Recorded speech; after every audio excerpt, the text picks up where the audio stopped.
आपके साथ मैं हूं शोभा भारती। पेश है आज का हमारा न्यूज बुलेटिन। आइए नजर डालते हैं आज के हेडलाइंस पर।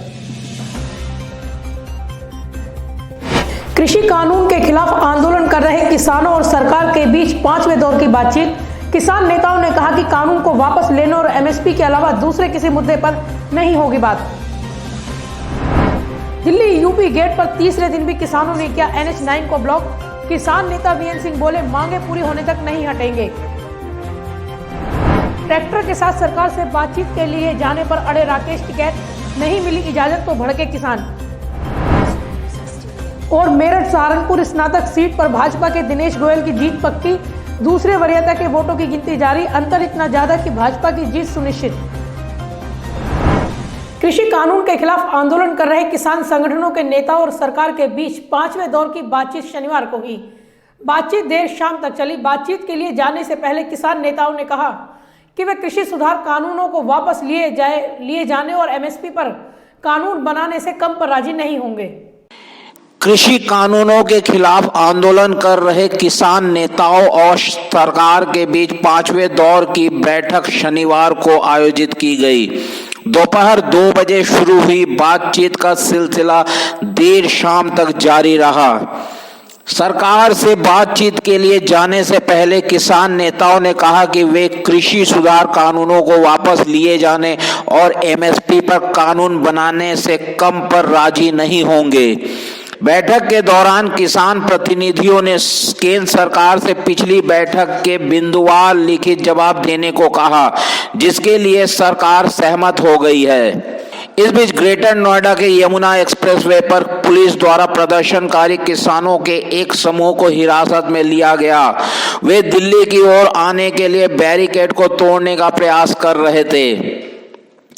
केंद्र सरकार के साथ होने वाली बैठक से पहले किसान नेताओं ने कहा कि वे आज आर पार की लड़ाई करके आएंगे। रोज रोज बैठक नहीं होंगी। आज की बैठक में बात नहीं बनी तो फिर 8 दिसंबर को भारत बंद रहेगा। किसानों ने शनिवार को भी अपना लाया भोजन किया। वहीं किसानों की ओर से केंद्रीय कृषि मंत्री नरेंद्र सिंह तोमर और रेलवे मंत्री पीयूष गोयल ने किसानों से बातचीत की। इससे पहले किसानों के आंदोलन को लेकर प्रधानमंत्री नरेंद्र मोदी के आवास पर एक हाई लेवल मीटिंग हुई, जिसमें रक्षा मंत्री राजनाथ सिंह और गृह मंत्री अमित शाह शामिल हुए। इस बैठक में कानून में संशोधन की संभावनाओं पर चर्चा की गई। किसानों के समर्थन में अब पूरे देश में प्रदर्शन होने लगे हैं। बिहार में आरजेडी ने शनिवार को प्रदर्शन किया तो ओडिशा में वामपंथी संगठनों ने विशाल जुलूस निकाला। ब्यूरो रिपोर्ट, युग करवट न्यूज। यूपी गेट पर शनिवार को 9वें दिन भी किसानों का आंदोलन जारी रहा। किसानों ने तीसरे दिन भी NH9 फ्लाईओवर की दिल्ली जाने वाली रोड को ब्लॉक रखा। पुलिस अधिकारियों ने सुबह उन्हें फिर से हटने के लिए समझाने की कोशिश की, लेकिन किसानों ने वहां से हटने के लिए स्पष्ट इनकार कर दिया। राष्ट्रीय किसान मजदूर संघ के राष्ट्रीय अध्यक्ष वीएम सिंह भी यूपी गेट पर चल रहे आंदोलन में पहुंचे। किसानों ने 2 टूक का जवाब दिया है कि अगर उनकी मांगे पूरी नहीं हुई तो वे बिल्कुल नहीं हटेंगे। दिन भर आंदोलन स्थल पर किसानों का पहुंचने का सिलसिला लगातार जारी है। यूपी गेट पर पिछले 9 दिन से उत्तराखंड, यूपी सहित कई राज्यों के किसान कृषि कानूनों के विरोध में आंदोलन पर डटे हुए हैं। किसानों ने शनिवार को भी NH9 फ्लाईओवर की दिल्ली जाने वाली रोड को ब्लॉक रखा। पुलिस अधिकारियों ने सुबह उन्हें फिर से हटने के लिए समझाने का प्रयास किया, लेकिन किसानों ने वहां से हटने के लिए स्पष्ट इनकार कर दिया। शनिवार को राष्ट्रीय किसान मजदूर संघ के राष्ट्रीय अध्यक्ष वीएम सिंह भी यूपी गेट पर चल रहे आंदोलन में पहुंचे। इस दौरान उन्होंने किसानों को संबोधित करते हुए कहा कि आज सरकार की नीतियों के कारण किसान सड़कों पर आया हुआ है, लेकिन फिर भी सरकार कोई सुध नहीं ले रही है। हमारे जो नुमाइंदे गए हैं, आपको रोष नहीं होना चाहिए कौन गया कौन नहीं गया, नुमाइंदे तो आप ही के हैं। ये जरूर है, मैं फिर कहूंगा इस बात को कि अखिल भारतीय किसान संघर्ष समन्वय समिति 250 संगठन जुलाई से इसका विरोध कर रहे हैं। 9 अगस्त को क्रांति दिवस पे आपने 40,000 जगह विरोध किया। आपने बार बार आपने विरोध किया और इस स्थिति पे आए कि हमने 2 महीने पहले 26-27 की कॉल दी। और क्यों दी? शनिवार को भी बड़ी संख्या में किसान आंदोलन में शामिल होने के लिए किसान पहुंचे। हाईवे को किसानों ने ट्रैक्टर ट्रॉलियों से जाम कर दिया। किसान लगातार आंदोलन स्थल पर डटे हुए हैं। भारतीय किसान यूनियन के जिला अध्यक्ष विजेंद्र सिंह ने कहा कि जब तक किसान उनकी मांगों को नहीं मानेंगे वह किसी भी कीमत पर यहां से नहीं हटेंगे। अगर सरकार जोर जबरदस्ती करेगी तो वह फिर पूरी तरह से तैयार हैं। मुझे अपने जो मेरी अपनी सोच है, मुझे लगता है कि आज तो फैसला नहीं हो पाने का, एक आध मीटिंग और होने की उम्मीद है। आज ये पूरा वो नहीं करने के, लेकिन ये है नरम पड़ रहे हैं, एक आध शर्त पे आ सकते हैं, लेकिन हमें तो सारी चाहिए। नहीं तो पहले एमएसपी पे मुद्दा था, एमएसपी की बात हो रही है कि एमएसपी पर वो मान जाएगी सरकार, आज आश्वासन देने को तैयार है। एमएसपी पे जो है हमारे कुछ लोग तो तैयार हैं, लेकिन जो सारे संगठन जुड़े हुए हैं ना वो सारी तीनों मांग लेते हैं। ऐसा तो नहीं कि आपस में कुछ फूट पड़ जाए, विवाद हो जाए? कोई मतभेद नहीं होगा, बिल्कुल भी उनके ऊपर छोड़ दिया है। उन्होंने मेहनत बहुत ज्यादा की है, पंजाब हो हरियाणा हो, जैसे वो करेंगे। टिकैत साहब ने ये कह दिया, हम भी उन्हीं के पीछे हैं। पूरे फ्लाईओवर से लेकर हाईवे पर सिर्फ आंदोलनकारी किसान ही नजर आ रहे हैं। हालांकि शनिवार को एक बार फिर किसानों ने दूसरी लाइन को भी बंद करने का प्रयास किया था, लेकिन पुलिस ने कामयाब नहीं होने दिया। किसानों के लिए गुरुद्वारों से लगातार लंगर की व्यवस्था की जा रही है। मेडिकल टीम लगाई गई है जो किसानों की सेहत पर नजर रखे हुए है। किसानों का दो टूक कहना है कि वे लंबे समय तक यहाँ रहने के लिए तैयार होकर आए हैं, लेकिन बिना अपनी बात मनवाए वापस नहीं लौटेंगे। ब्यूरो रिपोर्ट, युग करवट न्यूज। शनिवार को यूपी दिल्ली बॉर्डर पर उस समय तनाव की स्थिति उत्पन्न हो गई जब विज्ञान भवन में आयोजित वार्ता में शामिल होने के लिए भारतीय किसान यूनियन के राष्ट्रीय प्रवक्ता राकेश टिकैत ट्रैक्टर से जाने के लिए पहुंचे, लेकिन दिल्ली पुलिस ने उन्हें ट्रैक्टर से दिल्ली जाने की परमिशन नहीं दी, जिस पर किसान भड़क उठे। हालांकि किसान नेता ने पुलिस से खुद के पास लाइसेंस होने की बात भी कही, लेकिन पुलिस अधिकारियों ने उन्हें जाने नहीं दिया। पुलिस अधिकारियों के समझाने के बाद किसान नेता पुलिस एस्कॉर्ट के साथ अपनी गाड़ियों में सवार होकर वार्ता में पहुंचे। शनिवार को दिल्ली के विज्ञान भवन में केंद्र सरकार के साथ आयोजित वार्ता में शामिल होने के लिए ट्रैक्टर से जाने को लेकर भारतीय किसान यूनियन के राष्ट्रीय प्रवक्ता राकेश टिकैत सहित अन्य पदाधिकारी बैरिकेडिंग पर पहुंचे, लेकिन दिल्ली पुलिस ने किसानों को ट्रैक्टर से दिल्ली जाने की परमिशन नहीं दी। इस दौरान ट्रैक्टर लेकर बैरिकेडिंग पर पहुंचे किसान नेता राकेश टिकैत ने कहा कि उन्हें ट्रैक्टर से ही दिल्ली जाने दिया जाए, उनके पास लाइसेंस है, ऐसे में पुलिस को क्या परेशानी है। लेकिन पुलिस ने किसी कीमत पर उन्हें ट्रैक्टर से जाने नहीं दिया। ट्रैक्टर से जाने पर रोकने से किसानों ने नारेबाजी शुरू कर दी, लेकिन बाद में फिर पुलिस अधिकारियों के समझाने के बाद किसान नेता मान गए और पुलिस एस्कॉर्ट के साथ अपनी गाड़ियों से दिल्ली की ओर वार्ता में शामिल होने के लिए रवाना हुए। इस दौरान भाजपा नेता ने कहा कि आज होने वाली वार्ता से उन्हें उम्मीद है कि कुछ नतीजा निकलेगा। किसान और सरकार दोनों ही इस मसले का हल निकालना चाहते हैं। आपके लिए अलग से प्रबंध किया हुआ है। अच्छा, इसमें क्या दिक्कत है ट्रैक्टर में? किसान का है तो अच्छा, ये हो गया इसका एग्रीमेंट ना हो, इस पे ड्राइविंग लाइसेंस था, मेरे पे लाइसेंस है। 14 है। अच्छा चलो, तो मतलब गाड़ी में तो जाऊँ, सुरक्षा भी रख दिया ना। चलो ठीक है। चल पे नहीं जान देते तो हम तो आपकी बात मान, हम तो समझौतेवादी आदमी हैं, आपकी बात मान लेंगे। बता दें, कृषि कानून के विरोध में पिछले एक सप्ताह से किसान यूपी गेट पर धरना देकर बैठे हुए हैं। एक और जहां किसान तीनों कानूनों को वापस लेने की मांग पर अड़े हैं, तो वहीं सरकार ने भी अब एमएसपी पर लचीला रुख अपनाया है। हालांकि किसानों ने स्पष्ट कहा है कि वे बिना अपनी मांग पूरी हुए बिना वापस नहीं लौटेंगे। ब्यूरो रिपोर्ट, युग करवट न्यूज। यूपी गेट पर पिछले 9 दिन से डटे किसानों के साथ बड़ी संख्या में युवा भी पहुंचे। इन युवाओं की टोली में जहां नौकरी पेशा युवक हैं, तो वहीं खेती से जुड़े हुए भी हैं, जो किसानों के साथ कंधे से कंधा मिलाकर चल रहे हैं। युवाओं ने कहा है कि कृषि कानूनों में जो खामियां हैं उसे दूर किया जाए, तो भला देश का किसान क्यों इस तरह से अपनी खेती बाड़ी छोड़कर सड़क पर आंदोलन करेगा। अभी तक उनके घर के बुजुर्ग खेती कर रहे थे, अब उनके कंधे पर यह जिम्मेदारी है, लेकिन यह कानून पूरी तरह से किसानों को बर्बाद करने वाला है, जिसे किसी भी कीमत पर बर्दाश्त नहीं किया जाएगा। युग करवट ने इन युवा किसानों से कृषि कानूनों पर की खास बातचीत। तो कितने दिन से यहाँ आए हुए हो? हमें लगभग 4 से 5 दिन हो गए यहाँ रहते हुए। क्या मानना है आपका कृषि आंदोलन को लेकर जो इस समय चल रहा है? पिछले 10 दिन से यहाँ लोग जमे हुए हैं। कृषि आंदोलन से लेकर हमारा ये मानना भी जल्द से जल्द सरकार मान जाए, वो अच्छा होएगा। अगर नहीं तो फिर हम तो अपना राशन पानी लेके आए हैं। कब तक आप मान के चल रहे हो कि हम यहाँ डटे रहेंगे? जब तक हमारा तो राशन पानी यहाँ आएगा, चाहे साल लग जाए चाहे 2 साल लगे। चाहे 6 महीने लगे, चाहे कल तक खत्म हो जाइए। तो आपको ऐसे क्या लग रहा है कि सरकार क्यों आपकी बात मानने को बिल बनाया है सरकार ने? क्या उसमें क्या खोट आपको लग रहा है? उसमें सारा बड़ी बड़ी कंपनियों के मतलब कि हक में लिखा हुआ है। मतलब कि जो सा किसान है उसके हक में एक बात भी नहीं लिखी हुई। अगर आप वो रीड करोगे, उसके किसानों के हक में एक बात नहीं लिखी हुई। कौन सी बात? कोई ऐसी बड़ी बात है जो आपको उसमें पता हो कि क्या ऐसी बात है जिससे जो किसानों को जैसे नुकसान कॉन्ट्रैक्ट फार्मिंग है, जी।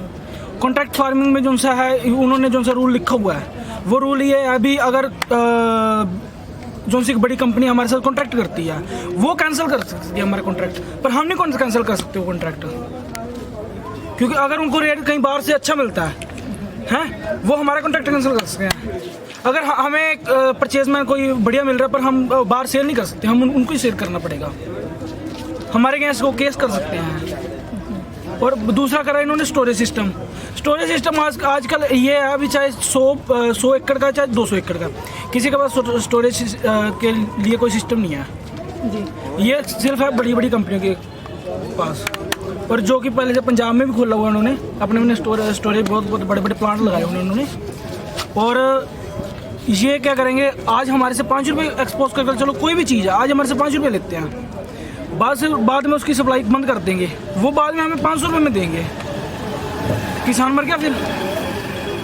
ये ऐसे रूल है, इसमें एक भी कानून ऐसा नहीं है जो हमारे अगेंस्ट ना हो, सारे हमारे अगेंस्ट हैं। आपको क्या लगता है जो नए कृषि कानून है उसमें क्या किसानों को सबसे बड़ा नुकसान होगा? इसमें सबसे जो है इसमें मंडियां ख़त्म होने वाली है। मान लो कि अगर किसान मंडी में फसल बेचेगा तो उस पर GST है, अगर किसान मंडी से बाहर फसल बेचेगा उसमें कोई GST नहीं है। तो किसान सबसे पहले तो मंडी से बाहर ही फसल इसमें बेचेगा, क्योंकि इसमें GST नहीं है, कुछ भी अपना वो टैक्स ही नहीं देना पड़ेगा। तो बाद में धीरे धीरे ऐसी मंडियाँ ख़त्म हो जाएंगी। और कुछ आप सरकार से मांग चाहते हैं कि सरकार क्या आपकी एक MSP है वो लिखित में दे दे मैम। हाँ जी, अगर लिखित में नहीं दे रही है कुछ ना कुछ आगे घोटाला होने वाला इसलिए नहीं दे रही है। तो सरकार तो कह रही है कि हम आश्वासन दे रहे हैं कि हम MSP नहीं छेड़ेंगे। सरकार तो पता नहीं बहुत कुछ कह चुकी है, सरकार की छोड़ो ना, सरकार ने तो बहुत बड़े बड़े वादे किए हैं, आज तो कुछ हुए हैं पूरे। सरकार तो ये भी कह रही है कि हम अगर आपको MSP के हम रूल चेंज कर देते हैं, और रूल फिर वो अडानी बनने के मतलब कि साथ ही होंगे, हमारा तो फिर भी उसका कोई हक नहीं। हम तो MSP रद्द कराने के लिए यहाँ बैठे हैं। आप एक युवा किसान है, क्या मानना है आपका इस कृषि बिल को लेकर? मेरा मानना तो यही है अभी सरकार मान जाए और जो हमारा मांगे हैं पूरी हो जाए। आप बुजुर्गों का यहाँ साथ देने आए हैं या खुद भी आप खेती किसानी से जुड़े हुए हैं? खेती किसानी से जुड़े हुए हैं। क्या किस तरह की फसल आप उगाते हैं, क्या करते हैं आप? हम सारी फसलें ही उगाते हैं। तो क्या आपको लग रहा है जैसे आज सरकार से दूसरे दौर की वार्ता है, क्या उम्मीद कुछ लग रही है आपको इसमें? कुछ उम्मीद है हमें। कृषि कानूनों के खिलाफ यूपी गेट पर विरोध प्रदर्शन कर रहे किसानों से मिलने शनिवार को यूपी कांग्रेस के प्रदेश अध्यक्ष अजय कुमार लल्लू भी पहुंचे। लल्लू ने कृषि कानून के खिलाफ किसानों के आंदोलन का समर्थन किया। वहीं लल्लू को देखकर कई किसान भड़क उठे। करीब 15 मिनट तक रहने के बाद लल्लू वहां से चल दिए। कृषि कानूनों के खिलाफ यूपी गेट पर विरोध प्रदर्शन कर रहे किसानों से मिलने शनिवार को यूपी कांग्रेस अध्यक्ष अजय कुमार लल्लू भी पहुंचे। लल्लू ने कृषि कानूनों के खिलाफ किसानों के साथ समर्थन जताया। लल्लू ने कहा कि केंद्र सरकार किसान विरोधी है, नए कृषि कानूनों को वापस लेना ही होगा। लल्लू ने कहा कि सरकार जमाखोरी को बढ़ावा देना चाहती है, किसान कई दिनों से सड़कों पर है, सरकार क्यों किसानों की बात नहीं सुन रही है। ये सरकार किसान विरोधी है। अगर किसान 10 दिन से धरने पर बैठा है, ओस में बैठा है, ठंड में बैठा है, सरकार सुनना क्यों नहीं चाहती? सरकारें किस लिए होती हैं? जनता से और जनता के लिए। जब सरकार ही बात सुनना बंद कर दे तो तानाशाह माना जाता है। MSP क्यों समाप्त करना चाहती है? जमाखोरी को क्यों बढ़ावा देना चाहती है? आदरणीय राहुल गांधी जी ने पहले दिन संसद में बोला, सड़कों पर बोला, पंजाब में यात्रा की, ये हरियाणा में यात्रा की, पूरी तरह किसान आंदोलित है। रोज सड़कों पर आंदोलन, 4 महीने तक पंजाब में धरने पर बैठा रहा किसान, किसी ने सुध नहीं ली। हरियाणा में बैठा रहा, किसी ने सुध नहीं ली। आखिर सरकार सुनना क्यों नहीं चाहती? निश्चित रूप से इस बिल का विरोध कांग्रेस ने भी किया, आज किसान भी कर रहे हैं। किसानों की बात सरकार को सुननी चाहिए और इस बिल को निरस्त करना चाहिए। लल्लू ने कहा कि कांग्रेस किसानों के आंदोलन का पूरा समर्थन करती है। किसानों की मांग को संसद में उठाया जाएगा। पार्टी हर तरह से किसानों के साथ खड़ी है। कि राजनीति में नेता किस लिए होते हैं? जनता से और जनता के लिए। और अगर जनता की लड़ाई सड़कों पर है तो अगर हम आए हैं इनके साथ तो इसको कोई राजनीतिक रूप नहीं देना चाहिए। हमारी लड़ाई इनके साथ है, हम इनके साथ। लल्लू ने किसानों द्वारा 8 तारीख को भारत बंद के ऐलान पर कहा कि भारत बंद में शामिल होने का निर्णय कांग्रेस के वरिष्ठ नेताओं को लेना है। उनके निर्णय के बाद ही भारत बंद में शामिल होने का फैसला किया जाएगा। ब्यूरो रिपोर्ट, युग करवट न्यूज। मेरठ स्नातक सीट के एमएलसी चुनाव में भाजपा ने बाजी मार ली है। शनिवार सुबह तक चली प्रथम वरीयता के मतों की गिनती में भाजपा प्रत्याशी दिनेश गोयल ने निवर्तमान एमएलसी और निर्दलीय प्रत्याशी हेम सिंह पुंडीर को 27,080 वोटों से पराजित कर दिया। हालांकि दूसरे वरीयता के वोटों की गिनती जारी है, लेकिन अंतर इतना ज्यादा है कि इस गिनती का कोई महत्व नहीं है। मेरठ खंड स्नातक सीट पर एमएलसी चुनाव में भी बीजेपी ने बाजी मार ली है। शनिवार सुबह तक चली प्रथम वरीयता के मतों की गिनती में भाजपा प्रत्याशी दिनेश गोयल ने निवर्तमान एमएलसी और निर्दलीय प्रत्याशी हेम सिंह पुंडीर को 27,080 मतों से पराजित कर दिया। हेम सिंह पुंडीर को 17,972 वोट मिले। इसके बाद द्वितीय वरीयता के मतों की गिनती की गई। यह गिनती देर शाम तक चलने की संभावना है। वैसे यह गिनती महज एक औपचारिकता है। इससे पहले भाजपा मेरठ शिक्षक सीट जीत चुकी है। मेरठ खंड स्नातक सीट की प्रथम वरीयता के मतों की गिनती में भाजपा प्रत्याशी 27,080 मतों से जीत चुके हैं। भाजपा प्रत्याशी दिनेश गोयल को कुल 43,052 वोट मिले। वहीं उनके निकटतम प्रतिद्वंदी निवर्तमान एमएलसी हेम सिंह पुंडीर को 15,972 वोट मिले। इस तरह पहली बार मेरठ की शिक्षक और स्नातक दोनों की सीटों पर भाजपा ने जीत हासिल की है। चुनाव आयोग के नियमों के तहत द्वितीय वरीयता के मतों की गिनती चल रही है, जो देर शाम तक जारी रहेगी।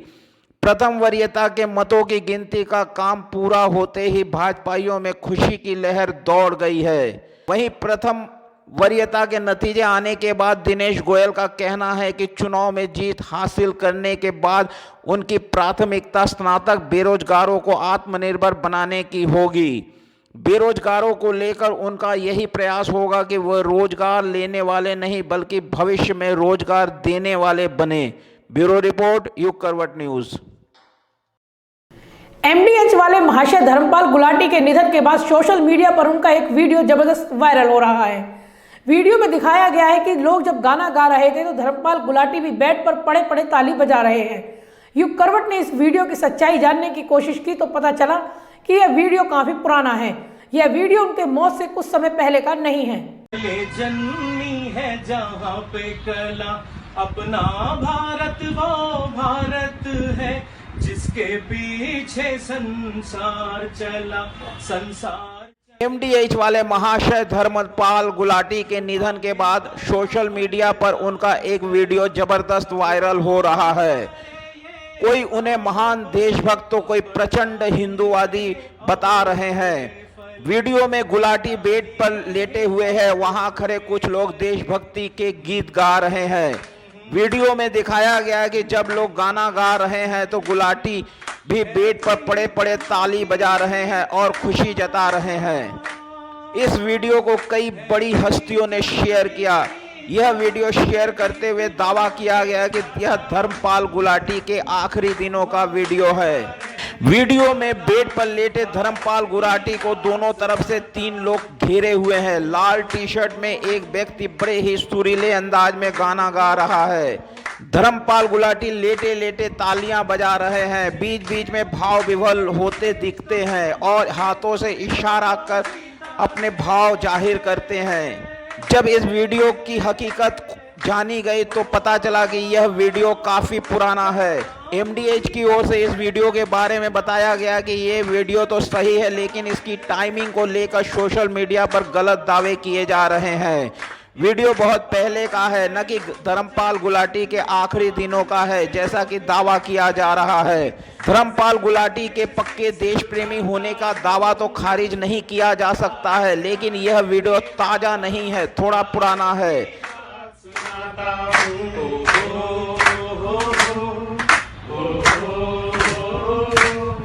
इतनी ममता नदियों को भी जहाँ माता कह के बुलाते हैं। उल्लेखनीय है कि धर्मपाल गुलाटी का गुरुवार सुबह हार्ट अटैक से निधन हो गया। इससे पहले वे कोरोना को मात दे चुके थे।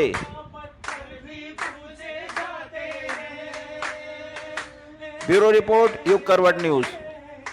भाजपा गाजियाबाद जिला अध्यक्ष दिनेश सिंघल की कार पर शुक्रवार को पथराव किया गया। सिंघल संगठन के किसी बैठक में भाग लेने जा रहे थे और इस दौरान रास्ते में उनकी कार पर कुछ अज्ञात लोगों ने पथराव कर दिया। पथराव से उनकी कार बुरी तरह से क्षतिग्रस्त हो गई। जिला अध्यक्ष की ओर से शिकायत मिलने के बाद गाजियाबाद पुलिस ने मामले में एफआईआर दर्ज कर ली है। भाजपा के गाजियाबाद जिला अध्यक्ष दिनेश सिंघल की कार पर शुक्रवार को पथराव किया गया। सिंघल संगठन की किसी बैठक में भाग लेने जा रहे थे और इसी दौरान रास्ते में उनकी कार पर कुछ अज्ञात लोगों ने पथराव कर दिया। पथराव से उनकी कार बुरी तरह क्षतिग्रस्त हो गई। जिला अध्यक्ष की ओर से शिकायत मिलने के बाद गाजियाबाद पुलिस ने मामले में एफआईआर दर्ज कर ली है। हापुड़ रोड पर मोदी पॉइंट चौकी के निकट शुक्रवार शाम को यह घटना हुई। पत्थर फेंकने वाले बाइक पर सवार थे। घटना के वक्त कार में जिला अध्यक्ष, मंडल अध्यक्ष, उनका गनर और चालक थे। सुबह यहाँ हमारे शिक्षक के प्रत्याशी जीते थे तो उनका स्वागत था मोदी नगर। उसके बाद में काउंटिंग मेरठ चल रही है प्रतापपुर पर, मैं वहाँ चला गया, लेकिन मेरे को 4 बजे बैठक लेनी थी पार्टी की फरीदनगर। तो मैं आया, मैं बैठक लेने वहाँ जा रहा था। जैसे मैंने फाटक क्रॉस किया तो नगर पालिका के सामने 2 बाइक पर 4 व्यक्ति थे। पीछे से उन्होंने पत्थर मारा। 2 बाइकों पर 4 थे, ये वहां के लोगों ने बताया कि 2 मोटरसाइकिल पर 4 लोग भगे। मामले में एक आरोपी को पुलिस ने पकड़ लिया है। पुलिस आरोपी को शराब के नशे में धुत बता रही है। वहीं जिला अध्यक्ष का कहना है कि पत्थर फेंके जाने की घटना के बाद उनके कार चालक ने कार रोकी और गनर ने दौड़कर एक आरोपी को पकड़ लिया, जबकि दूसरा मौके से फरार हो गया। जिस तरह आरोपी हमला करके भागे थे उससे लग रहा है कि सोची समझी साजिश के तहत यह हमला किया गया है। पकड़ा इसलिए गया कि जैसे ही गाड़ी में पत्थर मारा तो गाड़ी रोकी। ऐसी गनर ने अपना देखा किसी ने पत्थर मारा, वो उतरा और गनर उसके पीछे भागा। अच्छा, आरोपी फरार हो गए थे वहां से, पीछा करा गया। दोनों मोटरसाइकिलों पर भाग गए थे जी। लेकिन गनर ने किसी मोटरसाइकिल को हायर किया, किसी की मोटरसाइकिल पकड़ी और वो बैठ करके लिफ्ट लेकर के उनको पीछे दौड़ा। जब वो हाथ आए तब एक व्यक्ति उसमें से, मेरा जो आशीष है गनर, उसने उसको पकड़ा। मेरी गाड़ी का पिछला शीशा टूटा है और पत्थर इतना तेज था कि वो शीशा तोड़ करके अंदर की सीट पर जा गिरा। आपको कोई हमले में चोट वगैरह तो? मैं बीच वाली सीट पे बैठा था, मेरे बराबर में रोहित अग्रवाल मंडल अध्यक्ष वो बैठा थे। पिछली सीट पर कोई नहीं बैठा था, गनर आगे बैठा था। लेकिन अगर पिछली सीट पर कोई होता तो जरूर घायल हो जाता। वहीं पुलिस आरोपी से पूछताछ कर रही है। आरोपी ने अपना नाम अंशुल निवासी पट्टी गांव बताया है। पुलिस सीसीटीवी की फुटेज भी खंगाल रही है। ब्यूरो रिपोर्ट, युग करवट न्यूज। तो आज के लिए फिलहाल बस इतना ही। गाजियाबाद और आसपास के खबरों के लिए देखते रहिए युग करवट न्यूज और विस्तार से खबरों को जानने के लिए पढ़िए युग करवट न्यूज़पेपर। सब्सक्राइब कीजिए युग करवट। नमस्कार।